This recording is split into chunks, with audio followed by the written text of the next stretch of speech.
The first thing I'm going to start off with here is just your hand. I want you to think about this a little bit. When Richard was teaching me this, he said, well, shake your hand out, relax everything. Let that hand hang from the wrist hinge, loose.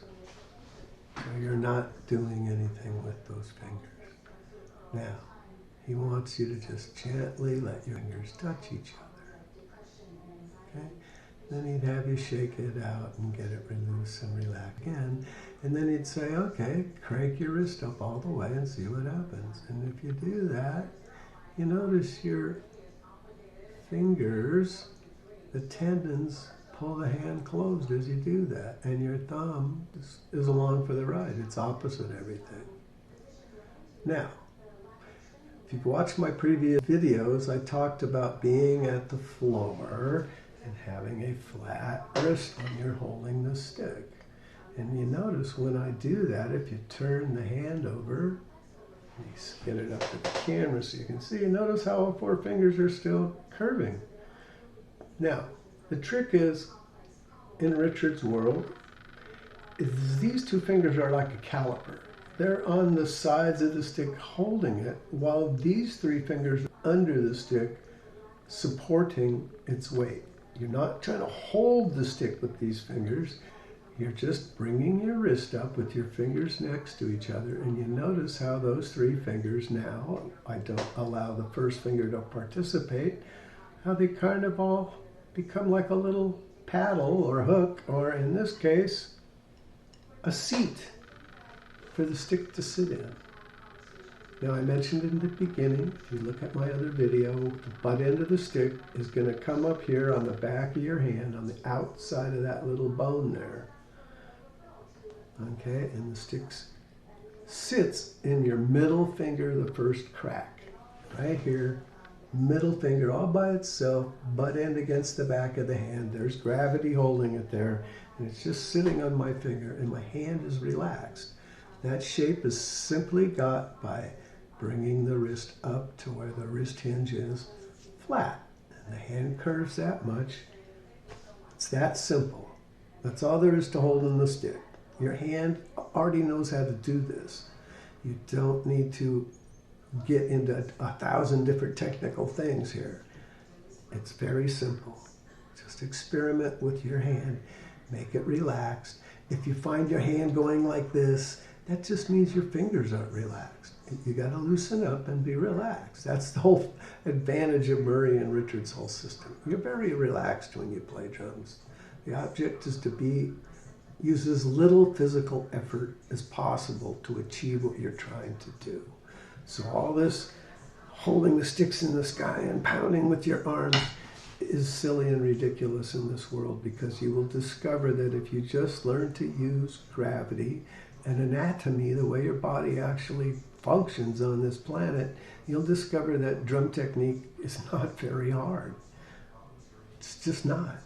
And that's what I'm going to demonstrate as we go forward here in this video. So the idea of a fulcrum point, it's fixed. The stick always wiggles there.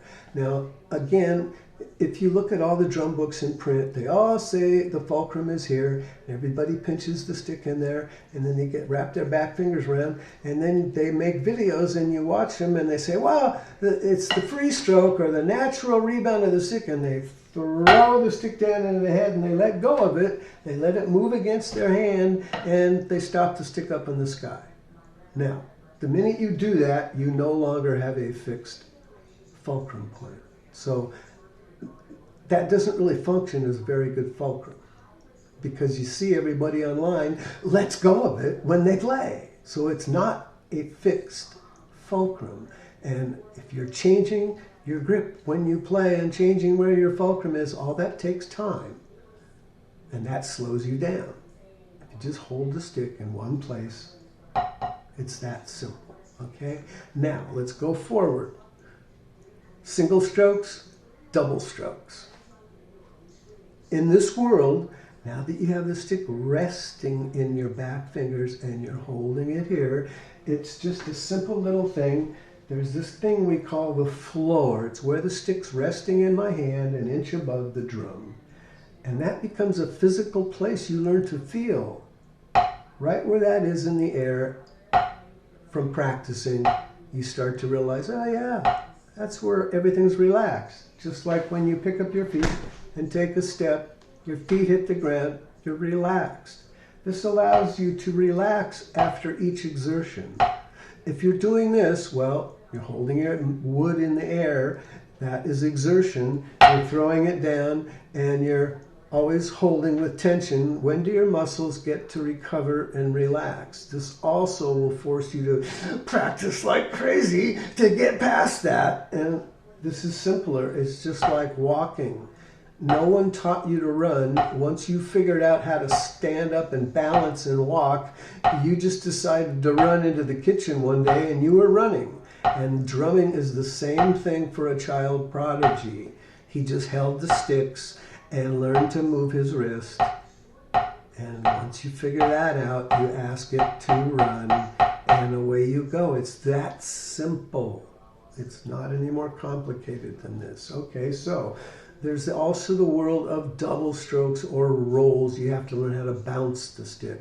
And that's where this fulcrum point is so important, and why you want to have a fixed fulcrum where the stick sits and pivots, and it's stable. It's not changing pressure all the time. It just sits there. So online, there's a lot of people that say, well, when I play double strokes, I can't get the second note equal to the first. And they throw the stick down with all that force from up here, and then they feel they have to yank the stick back down to get 2 notes in a row. Well, just listen. The notes are equal. If I lift higher and drop the weight from higher, just like you do with your feet, it creates more force. Gravity does it, but I have a fixed fulcrum and the notes are equal. So all this yanking and pulling, if you want to practice that for 10 years to get it smooth and fast like you guys see the guys on the internet doing, because they don't tell you that they did it for 7 to 10 years to do it like that. Well, this is as simple as learning to walk and run, and you can do it in 4 to 6 months, just like you did as an infant. You crawled on the floor and then you finally figured out how to get up on your knees and stand up. It takes a little while. Well, this is sort of the same process with your wrist. You have to learn to lift and relax and not lose your grip, because part of this bending thing makes the hand open and your thumb wants to get involved and let go. So part of this grip, you have to learn how to keep the guide fingers on the sides of the stick and allow this to change pressure by how far you're bending your wrist. Now the reality is, when I'm playing, I'm bending that wrist a little and you can't even see the fingers moving because it's all lost in the blur. But those fingers are opening and closing a little bit, and the stick is riding in that swing of my middle finger, and it moves all by itself over the fulcrum from one turn up and down. So this is much simpler than throw it down and yank it back down and then you get 2 notes. And they're always hard and loud. I want to see somebody online that subscribes to this theory that you play rolls this way. Play a pianissimo roll for me, okay? Because watch. You let the stick just move over the fulcrum, and it's easy to play a soft roll. All you need is a fulcrum. It's simple. Learn to feel the middle finger as a fulcrum, and you're on your way. Now, what's the other thing that's involved here is what Richard Murray referred to as a downstroke, and there's also an upstroke.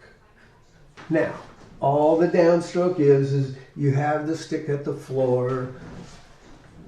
Okay, it's at the floor, an inch above the drum. You raise your wrist up, straight up. You notice the weight of the stick hangs down right where it's going to go back to. Once you get up as high as you want to go. Now I'm exaggerating. This is a pretty loud throw. But half the time when I'm playing, you can get that much force by just moving up fast.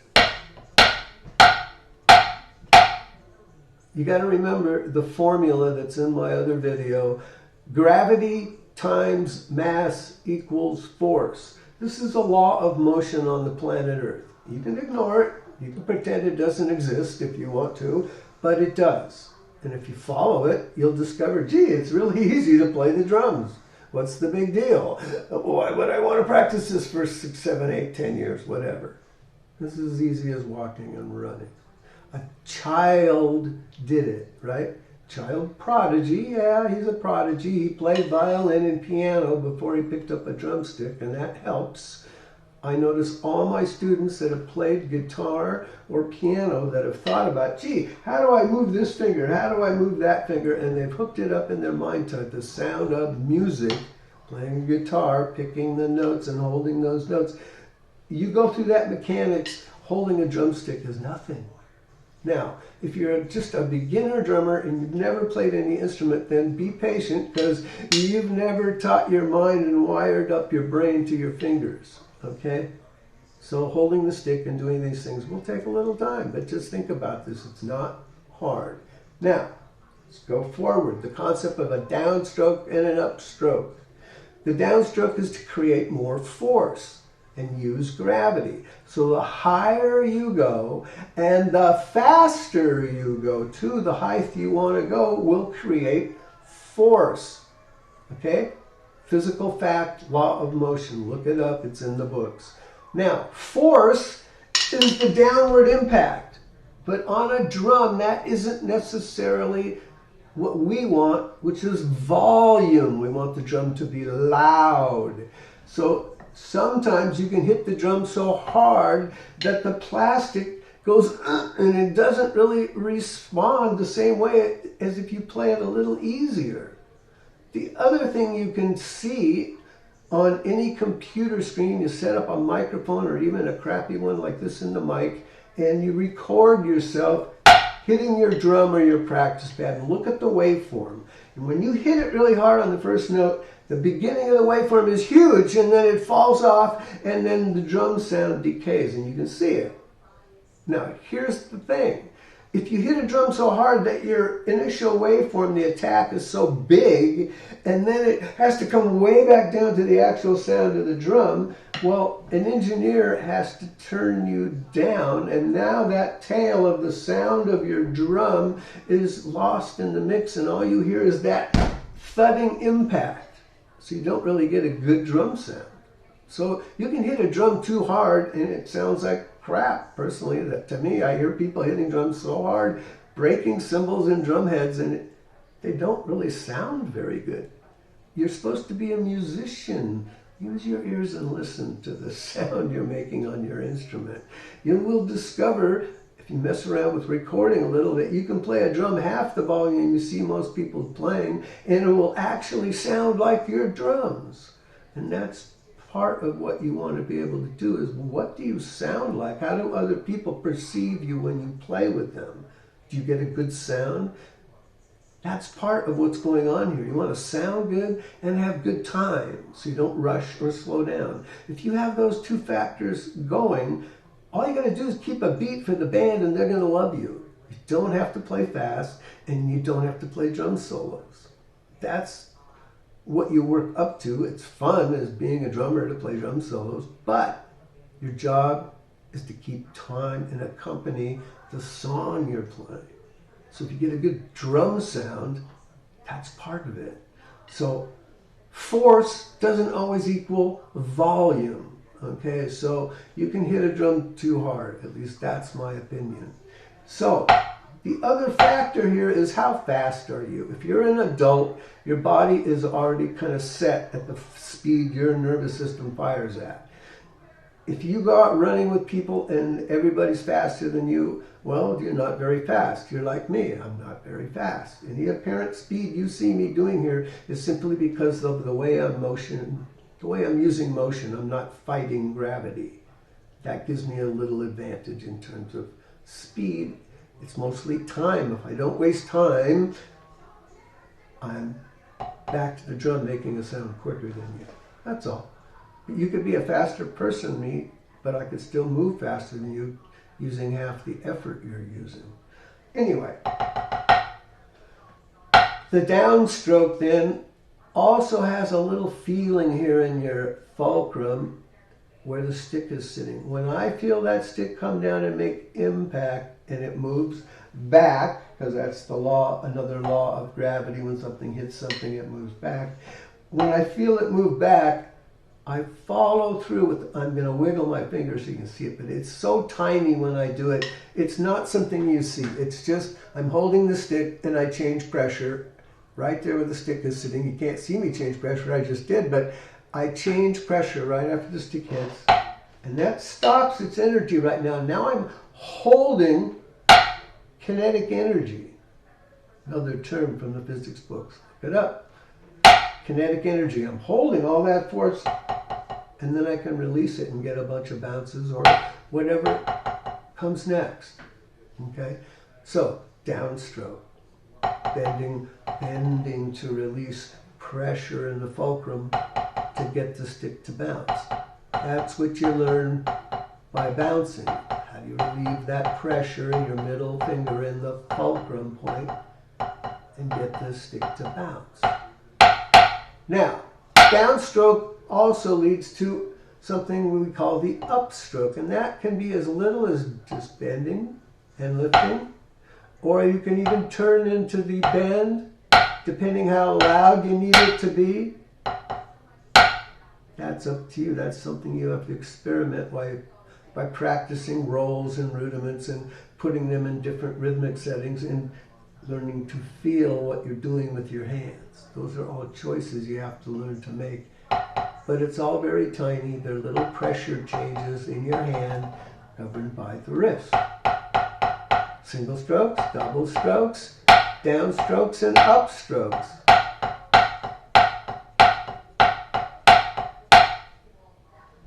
You can reduce everything on the drums to what I just demonstrated. Yes, there are some little variations, but this is what I'm getting at when I say what I learned from a child prodigy. This is what a child did. Richard laughed when he was explaining this to me. He just said, well, I was, 5 years old and this is just what I did. And he did it like this.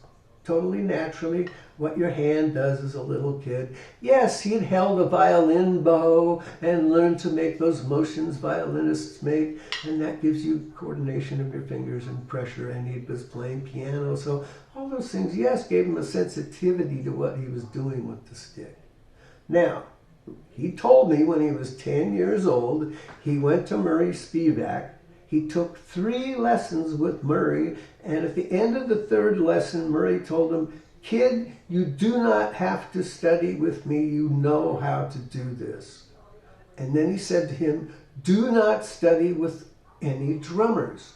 You know what you're doing, just play. And so Richard said that's what he did. He took Murray at his word. He also felt that a little rejected by Murray because he was a kid and he thought maybe Murray didn't want to teach him. But, that's just a kid and their insecurities. But he laughed about that and told me that, okay? Now here's the other detail about Richard and Murray, is that when Murray was making the movie The Sound of Music, and he was a sound engineer and he had to leave, he didn't have time to teach. So Murray had taught hundreds, thousands, literally, of drummers in Los Angeles. But he hired Richard to take over his teaching while he took off that time. So that says something about how Murray perceived Richard's abilities, and even in how he perceived them in measure to all his other students. Why would he hire a guy that he taught when the guy was 10 years old and he only gave him 3 lessons? He must have felt, that Richard knew what he was doing. So Richard has some differences between what he showed me and what Murray showed me, and what people I know that just studied with Murray, how they explain things that Murray showed them. Because I do have some friends that, they were lucky guys. They got to study with Murray when they were kids, and he showed them these basic motions, and they got those things instilled in their nervous system as children. So, they got one up on me. I was an adult when I got to Murray. And, you know, I'd already been playing drums about 12, 13 years and been played a lot of gigs, pounding backbeats and bashing. So suddenly the world of technique arrived. Anyway, think about how simple it is. If a child can do this, you can do this. It follows what your hand does, what your anatomy does, how things move, how fulcrums function. This is all a little science, but it's simple stuff. And if you just accept the fact that, yeah, it's that simple and play around with it, you'll discover, wow, it's easy to play the drums. It shouldn't take you a long time to learn to play a roll, but I notice people that do this, it takes them a long time to just bounce the sticks. But if you feel the fulcrum, you got it. And I can teach people to do that in a few months. So this is simple. Shouldn't be hard.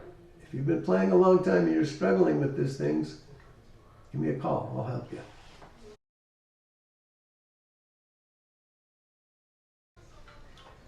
I want to share one more little thing with you guys that I learned from Richard. You might find it of some use. I don't know. I found it helped me quite a bit though. I'm sure you guys that have all played for a while have encountered tuplets like quintuplets or septuplets, groups of 5 notes or 7 notes, and you know they're in between the even notes we all play, like 16th notes and 16th note triplets. There are rhythms that fit in between those, and I noticed most drummers ignore them, and most drum books, you know, they have the chart of notes dividing whole notes up to 32nd notes, and they ignore all the odd numbers except for triplets. Triplets are stuck in there, and we all learn to go 1 and 2 and 3, and as most books say, or some books have them numerically 1, 2, 3, 2, 2, 3, 3, 2, 3, 4, 2, 3. Both those ways work, and they get you oriented to the thing being downbeat, downbeat, and we all tend to accent a little bit as we shift sides and feel the notes in 3, which is fine. That will serve you 99% of the time in most forms of music. But Richard introduced me to a way of counting odd numbers and groupings, and basically I describe it as counting in halftime. And what I mean by that is when you try to count something like 11 notes, 1, 2, 3, 4, 5, 6, 7, 8, 9, 10, 11, those words are hard to say. When you go, what do they do? You can't say them when you start moving your hands up to speeds. Saying the word 10, 11, or even beyond that, 13, 14, 15, you start having 2-syllable words, and the notes are going in between you so fast. How are you going to say 2 syllables? Counting melts down under those circumstances and dealing with odd amounts. But here's the secret. Let's just start with something simple that you all know, 16th notes. I do count them a little differently. I don't say the syllable E, I say for both notes. So I say 1 and 2 and 3 and it's something I learned from Murray. I won't get into why right now. It's in my book, his explanation of why. Anyway, 1 and 2 and that's fine when you have to syncopate something with mixed up 16th notes and rest. You want to count all the divisions. But right now, I just want to feel 16th notes as a speed. Because when I'm playing fast up and down the drums using 16th notes, moving around a drum set, shifting speeds, not just moving at one speed, having a way to count those speed changes is what this counting method Richard gave me, of counting in a halftime, leads up to. So instead of counting 16th notes 1 and or 1 E and like you guys all do, is try this. I'm just going to count the hand that's keeping the time Mother admired, put my feet down like a metronome. One, and, two, and, it becomes 1, 2, 1, 2. I'm just counting the leading hand is what I call this. 1, 2, 1, 2, and that's the speed I feel, the speed of 2. Now, the next speed up above 16th notes would be quintuplets. 1, 2, 3, 4, 5. 1, 2, 3, 4, 5. The way I was taught to count them in the beginning was counting to 5. But then Richard introduced me to the idea of counting the lead hand. So 5 would now be 3. 1, 2, 3. And it shifts hands. 1, 2, 3, 1, 2, 3. I'll accent a little so you can hear the idea of 3. 1, 2, 3, 1, 2, 3, 1, 2, 3, 1, 2. Now I'll stop accenting. So you're going to go from 1, 2, 1, 2, 1, 2, 3, 1, 2, 3, 1, 2, 3, up to 6 becomes 1, 2, 3, 1, 2, 3. Now it's an even amount, and the 3 stays on the same side. 1, 2, 3, or 1 and 2 and 3, and if you want to count both hands, 1, 2, 3. But I'm just feeling the lead hand. So I go from 2 to 3 to 3. Next speed up is 7. Now you have 4 notes in the lead hand shifting sides. 1, 2, 3, 4, 1, 2, 3, 4 is 7. 1, 2, 3, 4, 1, 2, 3, 4, 1, 2, 3, 4. I just feel the lead hand. 1, 2, 3, 4, 1, 2, 3, 4. So as you go up between even and odd numbers, what happens is even numbers stay on one side or the other because they're even, and odd numbers shift gears. But you can go all the way up to 17 notes, which is like our 17-stroke roll, which is the longest rudimental roll. 1, 2, 3, 4, 5, 6, 7, 8, 9 wrist motions gives you a 17-stroke roll. That's in the book. It's a way of counting the rolls. But a 17-stroke single note roll is 9 notes with the lead hand. So you're going to go 1, 2, 3, 4, 5, 6, 7, 8, 9, 1, 2, 3, 4, up to 9 each time. 1, 2, 3, 4, 5, 6, 7, 8, 9, 1, 2, 3, 4, 5, 6, 7, 8, 9, 1. It gives you a way to count up to 17 because I can't say 12, 13, 14, 15, 16, 17 when I'm turning my wrists at any speed. So counting in halftime is kind of the term I came up for myself to describe it to other people. It was just something Richard said to me. He says, well, I just counted the lead hand. And I said, where'd you come up with that? He says, I don't know. I was just a little kid and it made sense to me. That's the way it feels when I play. And after practicing that, you learn to feel those amounts in the lead hand, whether it's on one side or the left side if you're leading left-handed, or the odd numbers that alternate. So it's a very useful way to learn to play all those single-stroke groupings that are equivalent to the double-stroke groupings you learn in the roll chart. So the roll chart goes from a 5-stroke roll up to the 17-stroke roll, and the numbers are the same. When you play a 5-stroke roll, it's 3 motions in Richard and Murray's world where you go 1, 2, 3, 1, 2, 3, and you learn to feel those 3 motions. 1, 2, 3, 1, 2, 3, 1, 2, 3. Well, 5 strokes, single strokes is just 1, 2, 3, 1, 2, 3, 1, 2, 3, 1, 2, 3, 1, 2, 3. I'll accent so you can hear that. 1, 2, 3, 1, 2, 3, 1, 2, 3, or 1, 2, 3, 1, 2, 3. You can put it in either place. Make sense? Single stroke rolls, double stroke rolls. So I found that an interesting way to count. It really helped me. And the other thing I discovered is when you learn to count the lead hand, you learn to feel the distance of 5 or 7 or 9 or 11 or 13.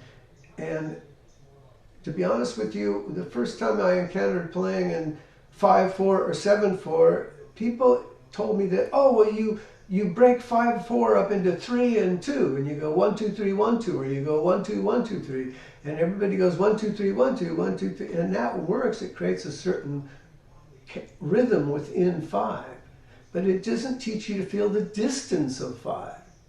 And to improvise in 5, you have to be able to feel the distance of 5. And if you're always hanging on to 1 2 1 2 3 1 2 1 2 3, you're not feeling the distance of 5. You're holding on to 2s and 3s and 2s and 3s all the time.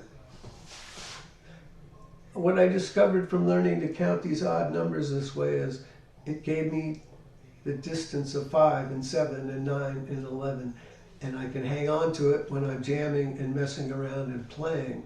And it really improved my ability to play in odd meters, because before I had learned this way of counting odd numbers in halftime,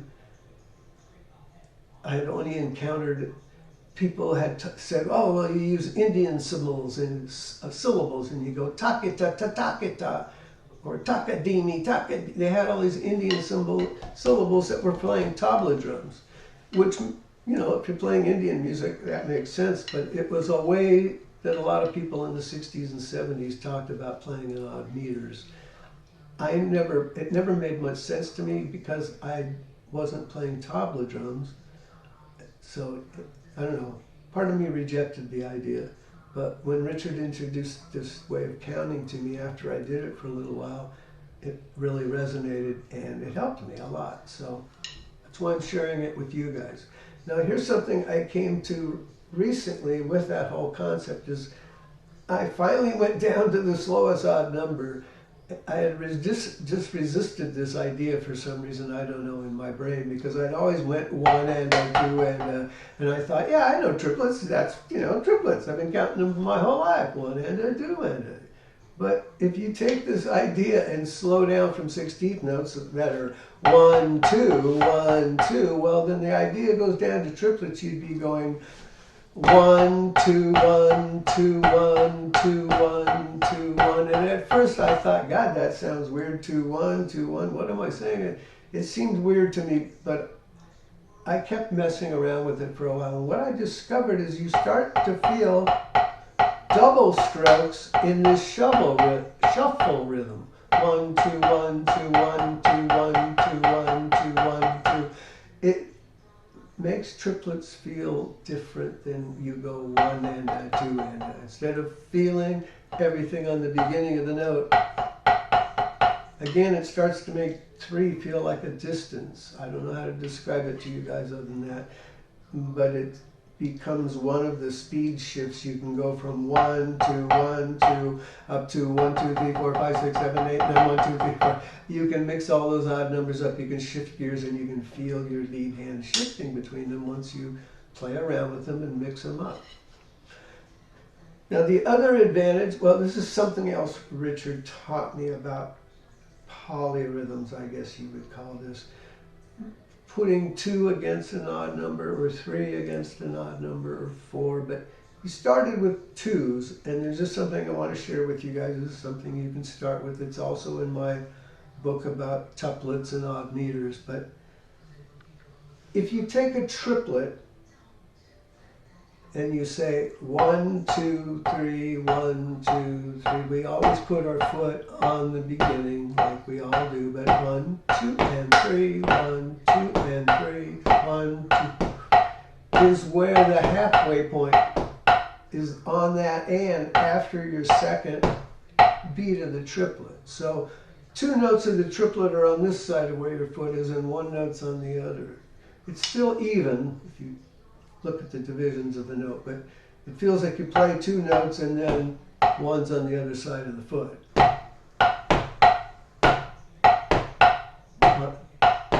So it's like playing 8th notes with your feet and triplets with your hands.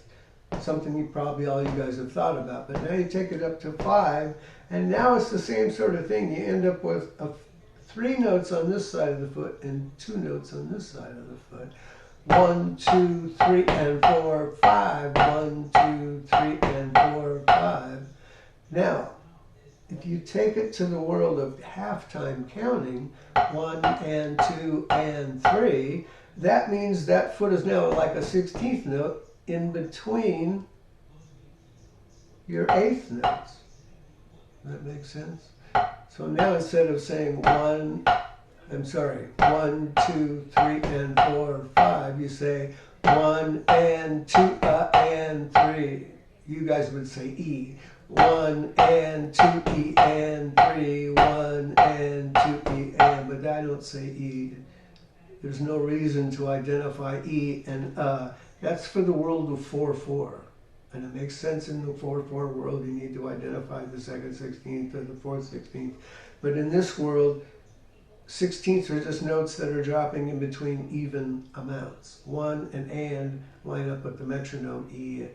Us are in between. So it becomes 1 and 2 and 3, 1 and 2 and 3, 1 and 2 and 3, 1 and 2 and 3, 1 and 2 and 3. Now you got 5 against 2. You can go through the whole thing from 3 up to 17, and each time you're going to end up with one more note on this side of the metronome, then you end up with the on the other. Does that make sense? And that's where you start. You start with the odd numbers and dividing them in twos. Once you figure that out, you go with triplet divisions and you'll discover, oh, all the things grow by triplet divisions when you put 3 against the numbers. And then you go up to 4 against the numbers. And man, if you really want to get adventurous, you try to put 5 and 7 against the numbers, and that'll put you in rhythmic hell for years. Anyway, paradiddles, timings against each other, it can lead to all kinds of fun rhythm. But the one thing I discovered from playing all those odd amounts and putting the metronome with my feet in 2 or 3 or 4 is you start to get a finer sense of timing, and it improves your sense of time. That's your job as a drummer, to keep good time. So it's a way of fine-tuning your sense of time and where notes are falling in time. I found it really useful. Took a couple of years messing around with it, but after doing it, I noticed the improvement. Anyway, just something else I learned from Richard Wilson, the child prodigy that I wanted to share with you. And like I mentioned a few moments ago, he said, I don't know why I did it.